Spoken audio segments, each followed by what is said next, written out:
morning, viewers. I'm Citra Dewi from Breaking News, bringing you the latest news for today. City will be in lockdown for 5 days, and the testing will begin today. A similar lockdown will be imposed in the western side of the city from the 1st of April.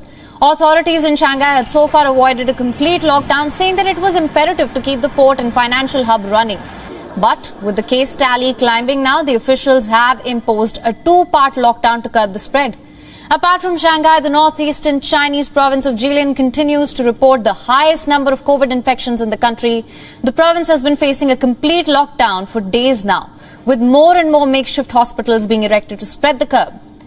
On the other hand, despite China's zero COVID policy, vaccinations continue to remain low in the country. According to the national data, over 52 million aged above 60, they're yet to be vaccinated. The rate of booster shots remains low as well. Only 56.4% of the people aged 60 to 69, they've received that as of now. Over 27,000 people are hospitalized. Over 50 patients remain in critical condition.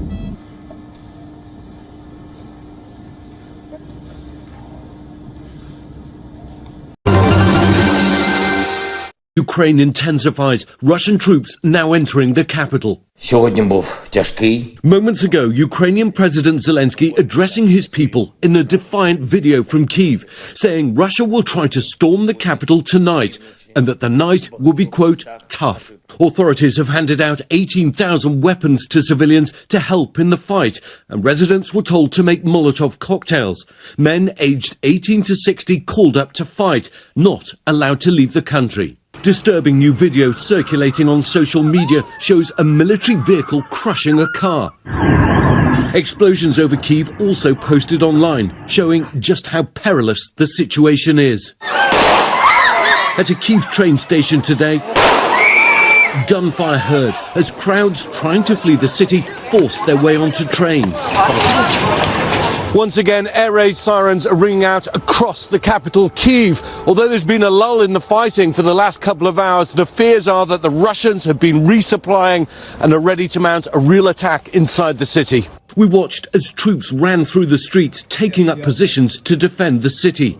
Alexei Goncharenko may be a prominent lawmaker here, but today he's one more citizen with a gun. I don't want to fight. I'm not soldier. I'm not professional military man. But I am not ready to capitulate. That's the difference. The city bearing the scars of war already. An apartment block hit by an unidentified aircraft. As firefighters arrived, Oksana cleaning up the rubble of her wrecked home. She was sleeping when the building was hit. Her daughter singing the national anthem. Through tears, saying simply, "Long live Ukraine."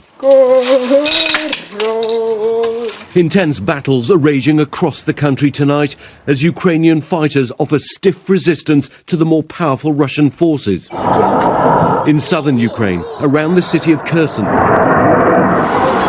Russian fighter jets could be seen coming in low on their bombing runs. Also in the south, video posted on social media from Sumy showing fierce clashes. In Kharkiv, the country's second largest city today, the Ukrainian army digging in to defend as missiles hit and Russian forces advance.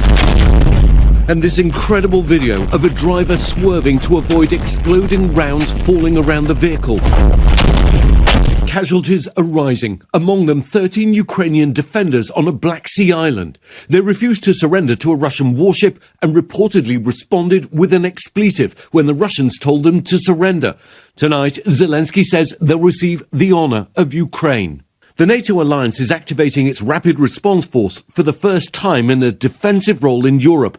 Up to 40,000 troops will bolster allied countries close to Russia and Ukraine.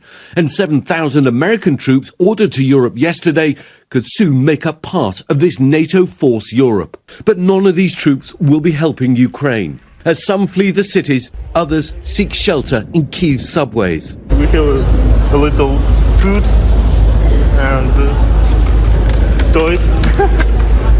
And I hope one day, one night, but if so, we can stay there a long time. And some are seeking safety in houses of worship. Rabbi Jonathan Markovich and his wife Ina have thrown open the doors of their synagogue. With US visas, they could have fled. But Ina made a promise to a 104-year-old Holocaust survivor. Will you stay here with me? I fought the Nazis and I don't know what's coming. Oh, wow. She's 104 years old. So she's lived through the Nazis and now Yes. she's afraid of the Russians. And tonight, a long and bloody battle looks unavoidable. And Ian Panel joins us live from Kyiv again tonight. Ian, we know the president of Ukraine issuing that grim warning just a short time ago that the Russians could very well try to storm the capital tonight. That other detail that you reported, men 18 to 60 not allowed to leave the country. Families told to take action to make Molotov cocktails to protect themselves. And tonight it would appear that in many parts of the country, the Russians are facing a stiffer resistance from Ukrainian fighters than they expected.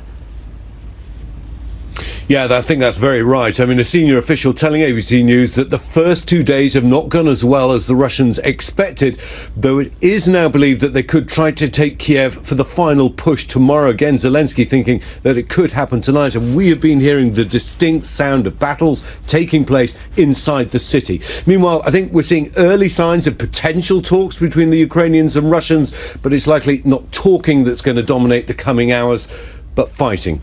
David? Ian Panel leading us off again tonight. Ian, we thank you and the team, and of course, please stay safe. And the breaking development late today from the White House, President Biden is now planning to impose new sanctions on Vladimir Putin himself and on Russian Foreign Minister Sergei Lavrov. So let's get right to our chief White House correspondent, Cecilia Vega. She's live at the White House tonight. Cecilia, what have you learned? Yeah, David, this information is just coming in right now. So we know that the president made this decision just within the last 24 hours, that he's doing this along with EU partners, really the show of force and being united against what the Kremlin is doing there in the UK. Press secretary telling me late this afternoon that this is meant to send a clear message about the strength of allies and their opposition to Russia right now. But David, I've got to tell you, the experts that we've talked to say this is largely a symbolic move to sanction Putin personally. It's going to include a travel ban, banning him from coming into the country. Clearly, that wasn't on the agenda anytime soon. As for his money, he's notoriously secretive about that. It's unclear how much he has. It's unclear where he keeps his assets. The White House says they still have more sanctions on the table. But David, in the meantime, as we keep saying every single night, this crisis is just getting worse. Cecilia Vega live at the White House with breaking developments. Cecilia, thank you. That's all the news for today. Check this out at breakingnews.com for the latest updates. And I'm Citra Dewi. Thank you for watching and have a great day.